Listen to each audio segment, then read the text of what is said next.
Welcome to Vidyo talks channel. இன்றைக்கி நம்ம எதை பற்றி பார்க்க போகிறோம் அப்படின்னா, ரீசெண்டாக நியூஸ் சேனல்ஸில் ஒரு இது சொல்கிறாங்க that UGC NET is not necessary for the appointment of assistant professor அப்படின்னு சொல்கிறாங்க. அசிஸ்டன்ட் ப்ரொஃபஸர் செலெக்ஷனுக்கு நெட் எக்ஸாம் ஒரு எலிஜிபிலிட்டி கிடையாது, அதை நாங்கள் ரிமூவ் பண்ணுறோம் அப்படின்னு சொல்லியிருக்காங்க. ஸோ ஆக்சுவலாக அந்த டிராஃப்டில் என்ன கொடுத்துருக்காங்க அப்படிங்கிறத நம்ம பார்க்க போகிறோம். ஓகே, ஸோ ஃபர்ஸ்ட்டு பார்த்தீங்க அப்படின்னா அசிஸ்டன்ட் ப்ரொஃபஸர் அகடமிக் லெவல் 10, அந்த அகடமிக் லெவல் 10ங்கிறதா என்ட்ரி லெவல் ப்ரொஃபஸர்ஸ். ஸோ அதுக்கு அவங்க என்ன ரூல்ஸ் கொடுத்துருக்காங்க அப்படின்னா UG degree with national credit framework level 6. So இப்போ நமக்கு இதில் வந்து அவங்க யூஸ் பண்ணியிருக்க டேர்ம் வந்து நேஷ்னல் கிரெடிட் ஃப்ரேம் ஒர்க்கோட லெவல்ஸ் கொடுத்துருப்பாங்க. ஸோ 6, 6.5 அண்ட் 7 இது மூணும் நமக்கு தெரியணும், அப்போ தான் இதை நம்ம ரீட் பண்ண முடியும் இந்த பாராவை. So national credit framework level 6 அப்படின்னா என்ன அர்த்தம் அப்படின்னா, ஒரு யூஜி டிகிரி முடிச்சிருக்காங்க, அதாவது பிஇ, அதாவது 4 இயர் டிகிரி ப்ரோக்ராம் முடிச்சிருந்தாங்க அப்படின்னா கிரெடிட் ஃப்ரேம் ஒர்க் லெவல் 6ல் வருவாங்க. 6.5 அப்படின்னா என்ன லெவல் அப்படின்னா, ஒரு எம்எஸ்சி டிகிரி முடிச்சிருப்பாங்க, தட் இஸ் 5 இயர் ப்ரோக்ராம் ஒன்று முடிச்சிருப்பாங்க. அதுக்கப்புறம் கிரெடிட் ஃப்ரேம் ஒர்க் லெவல் 7 அப்படின்னா என்னென்னா இன்ஜினியரிங்கில் செகண்ட் இயர், அதாவது எம்இ வந்து 2 இயர் ப்ரோக்ராம் முடிச்சிருக்காங்க அப்படின்னா அவங்க வந்து கிரெடிட் ஃப்ரேம் ஒர்க் லெவல் 7 அப்படிங்கிற. ஓகேயா, ஸோ இது மூணு தான் வந்து நமக்கு கிரெடிட் ஃப்ரேம் ஒர்க் பற்றி தெரியணும்.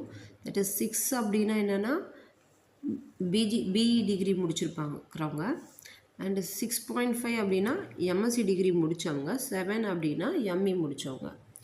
ஓகே, ஸோ இப்போ ஃபஸ்ட்டு அவங்க கொடுத்துருக்க டேர்ம் வந்து லெவல் 6 கொடுத்துருக்காங்க. 6 அப்படின்னா வந்து பிஇ முடிச்சிருக்கிறவங்க, யூஜி டிகிரி பிஇ முடிச்சிருக்காங்க வித் அட்லீஸ்ட் பிஇ முடிக்கும்போது with at least 75% marks, or PG degree with at least 55% mark.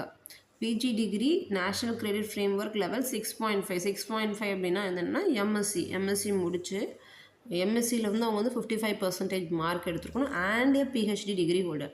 That is MSc படிச்சிருந்தாங்கன்னா 55% மார்க் வித் பிஹெச்டி, இல்லைனா யூஜி டிகிரி அதாவது பிஇ வித் பிஹெச்டி இந்த மாதிரி முடிச்சிருக்கணும். இது ஃபர்ஸ்ட் ஒர்க். செகண்ட் டைப் என்ன ஆர் அப்படின்னு கொடுத்து செகண்ட் டைப் கொடுத்துருக்காங்க, பிஜி டிகிரி வித் அட்லீஸ்ட் 55% மார்க்கா. இதுக்கு வந்து national credit framework level 6.5 கொடுத்துருக்காங்க. 6.5னா என்னென்னா எம்எஸ்சி குவாலிஃபிகேஷன். ஸோ எம்எஸ்சியில் வந்து அவங்க வந்து 55% mark and qualification in the national eligibility test, that is net exam conducted by UGC, CSIR, ICAR, etc. or a similar test like SLET or SET. இப்போ வந்து MSc முடித்தவங்களுக்கு set அல்லது SLET R net இந்த மாதிரி exams வந்து அவங்க qualify பண்ணணும் besides தேர் MSc. ஆனால் இன்னொன்று ஒரு டேர்ம் ஆர்ன்னு போட்டு அடுத்த டேர்ம் கொடுத்துருக்காங்க, PG degree national credit framework level 7.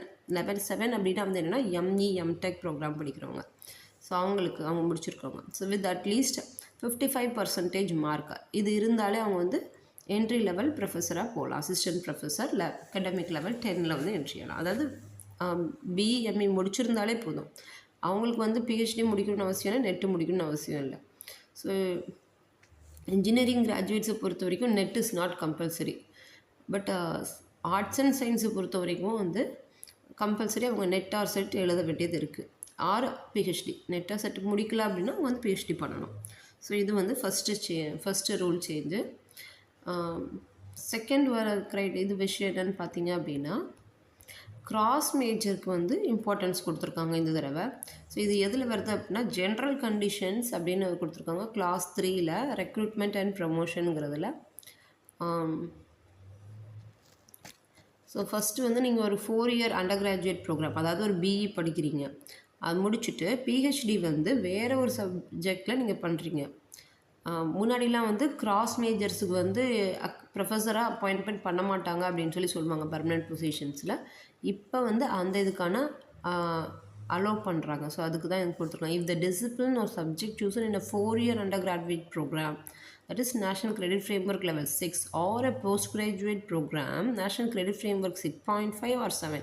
6.5ங்கும்போது MSc MA அந்த மாதிரி டிகிரிஸும் வரும், ஆர் 7ங்கும்போது எம்இ எம்டெக் அந்த ப்ரோக்ராம்ஸ் எல்லாம் வரும். So So it is different from the chosen discipline or subject in the PhD. The discipline or subject in which the candidate obtained PhD shall be considered eligible for appointment as assistant professor, associate professor or professor in the discipline. So நீங்கள் ME வந்து வேறு சப்ஜெக்டில் படிச்சுட்டு PhD கொஞ்சம் அதுலேருந்து கொஞ்சம் இரலவெண்ட்டான ஃபீல்டில் PhD முடிச்சிருந்தாலும் அந்த பிஹெச்டி என்ன சப்ஜெக்டில் முடிச்சிங்களோ அந்த சப்ஜெக்டில் you are eligible to become a assistant professor அப்படின்னு சொல்லியிருக்காங்க. அது கிளாஸ் 3.2.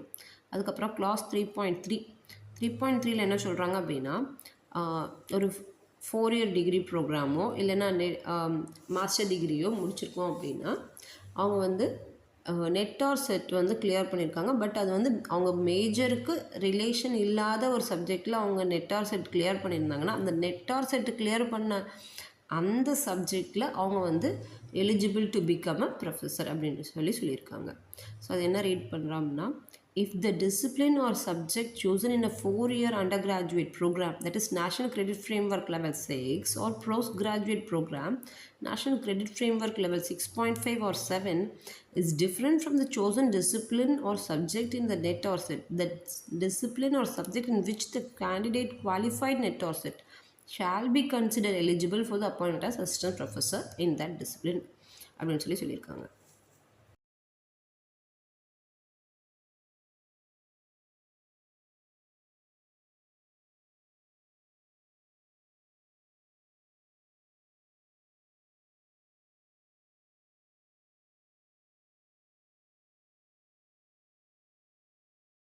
இது போக ஒரு கிளாஸ் 3.4 வந்து என்ன கொடுத்துருக்காங்கன்னா relaxation of 5% marks is allowed for undergraduate national credit framework 5.5 or 6 or at a post graduate National Credit Framework 6.5 or 7 level for the candidates belonging to scheduled caste, scheduled tribe, other backward classes, non-creamy layer, EWS, persons with disability category.